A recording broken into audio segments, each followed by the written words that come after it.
Welcome to Undisputed. We are live from LA. I'm Jenny Taft here with Skip Bayless, right? Shannon Sharp. Yeah, are we okay? I'm good. Choking? Okay. Or are you, Nah, Skip. Need something to drink? How you like this, Skip? I look kind of debonair, huh? Not that much, but it's okay. I like It's okay. it. It was a good Thank try. you, Jenny. Yeah. You know what, Skip? Yeah, well. I'm tired of you being over there talking about, nah, it's okay. It's okay. Well, I like this too. Oh, thank you, Jimmy. Yeah, blah. He doesn't care. Yeah, That wasn't doesn't very care. sincere, but that's okay. It was sincere. Jenny's sincere. I am waiting for Jerry Jones to drop the bombshell today. He did. Huh? He got a yacht. Oh, he got a yacht. Yeah, 2 months. I want him to get a yacht named Earl Thomas. No. Yeah. You got Today? 15 million laying around Today? somewhere? I might. I Oh, could help. you I might. could help. Yeah, all right, here we go. Wishful thinking. On Yeah. today's show are the Eagles now the team to beat in the NFC East. We're going to go The who? there. And Eagles. is it time to point the finger at Magic Johnson for the Lakers' struggles? We got to point finger somewhere. We are going to start with a serious incident, though, Yep. in the NBA. Russell Westbrook got in a heated exchange last night with a group of fans in Utah that was caught on video during the Thunder's win. Let's take a listen. I promise you. See, I'm playing. I swear to God. I swear to God. I'll you and your wife. I'll you up. No.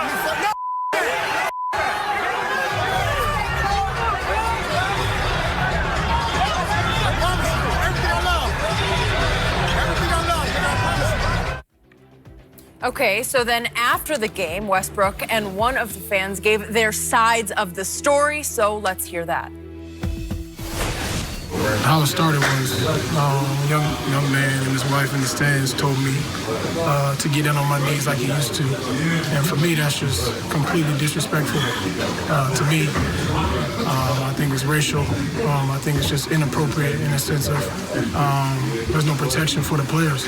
I think there are a lot of great fans around the world that like to come to the game and enjoy the game, and there are people that come to the game and to say mean, disrespectful thing about me, my family. As for beating up his wife, I've never put my hand on a woman. I never will.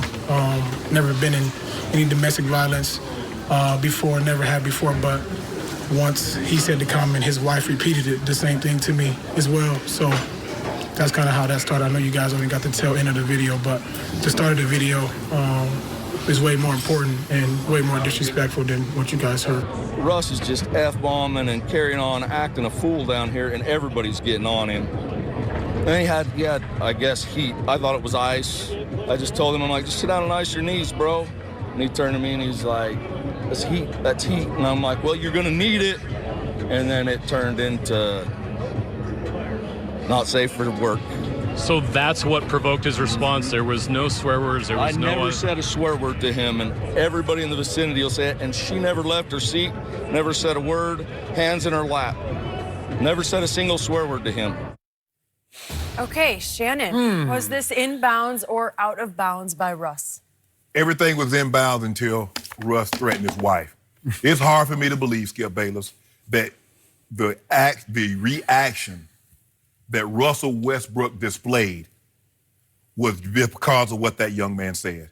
Sit down and put ice on your knees. And it caused Russ to lose his you-know-what like he did. Skip, I don't believe it.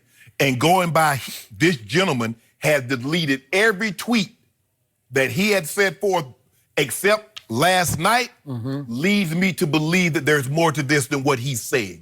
It's hard for me to believe that that's what elicited the response that Russ gave him. Skip, what we're seeing, Skip, you and I both, we use social media.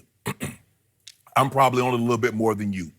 But what social media has done is broken down these barriers, and it's allowed people to, in their computer, on their phone, at home or at work or wherever they may be, to be able to say whatever they want to an athlete, because most athletes have social media pages, be it Instagram, be it Twitter, Snap, whatever it is. And it's allowed people to be able to type, hit send, and it goes to that person's account.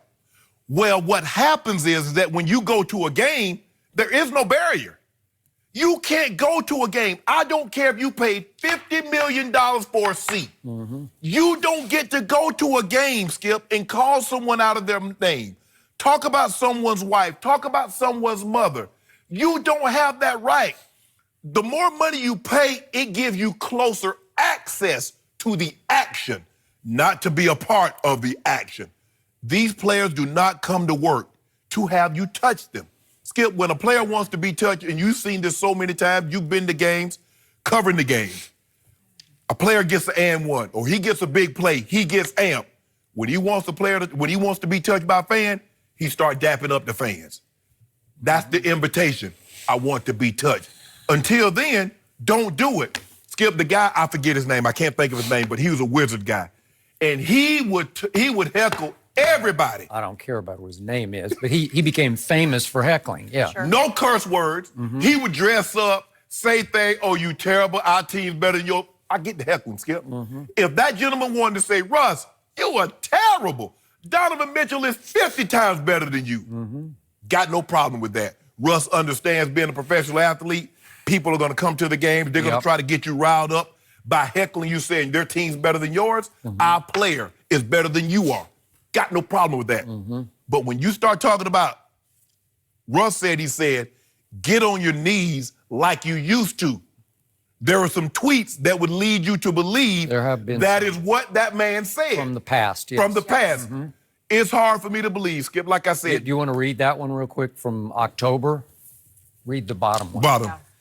He says he also tweeted in October, Russell needs to go back where he came from. And then what else? Now, I want that because... care about that? No, I don't care about that because that'll take... Because then people right. going to say, oh, it's just because, Shannon, you feel this way because he supports this guy. Okay. I don't want that. All right, that's fair. All right.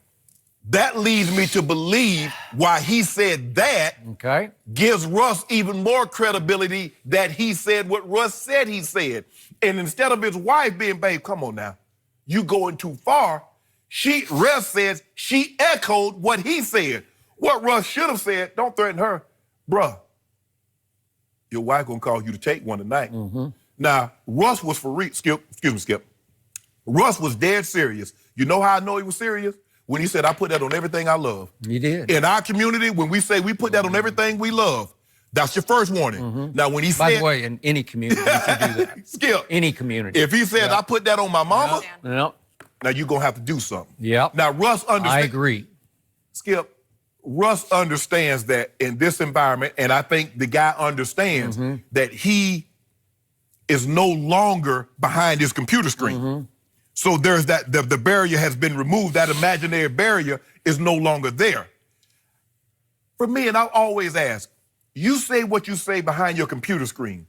If you saw me walking down the street, if he saw Russ walking down the street in Utah, do you think he and his wife would walk up to Russ, get on your knees like you used to? Do you believe he would have said that? You see, what happens, Skip, is that he knows Russ is a professional athlete, and I should be able to say, what makes me almost as angry as the people that say these things is the people that say, if I made that kind of money, you could talk to me any kind of way you wanted to. No, you can't. No. Because guess what, Skip? Before I made this money, I was a man. I was a human being, and I demand respect. You ain't got to respect me, but I won't let you disrespect me. Skip, you know, we saw a situation and I know what happened, Skip, is that we saw Russ, the way he reacted last week in Denver. Russ didn't fly off the handle. Russ turned around and looked. He looked real quick. He's like, saw it was a kid, explained to his dad, you don't let your kid go around touching people. He explained, come on, young man, you don't do that. We saw a situation, I think in England soccer. Fan ran on the field, clocked the guy. Okay, that's the flip side, but go ahead. Yeah, How does Russ know? You don't know. He's getting agitated. He's saying more and more. He's saying more and more. So how does Russ know? Where's the line? At some point in time, the NBA needs to take a hard stance. Once it becomes racial, once you talk about somebody's wife or parents, you got to go. And don't pass out no cards. In Utah, they hand out warning cards. Nah, bruh. Don't hand out no warning cards. This is going too far, Skip. And they're ratcheting up this racial because I believe Russ. I do not believe Russ reacted the way he did because this gentleman told him to put ice on his knees. Russ was 99% inbounds. Now, I don't like the fact that Russ hand on his wife. Russ, at that point, was warning, okay, now, I've had enough. You said what you said. Let it go. That's why he said what he said. I'm not condoning it, but I do not believe Russell Westbrook was going to go up there and strike that man's wife. Now, maybe the man's a different story, but Russ was trying to give you fair enough warning to leave well enough alone. It's hard for me to believe. And he was just matter of fact. I just told him, and the guy asked me, Skip, you can say things, racial epithets are not swear words. So it didn't mean you mofoed him or SOB'd him or anything like that. No. But you could have said something else that's a trigger. Yeah, I agree. This has many layers to it. Very. So I've had a lot of experience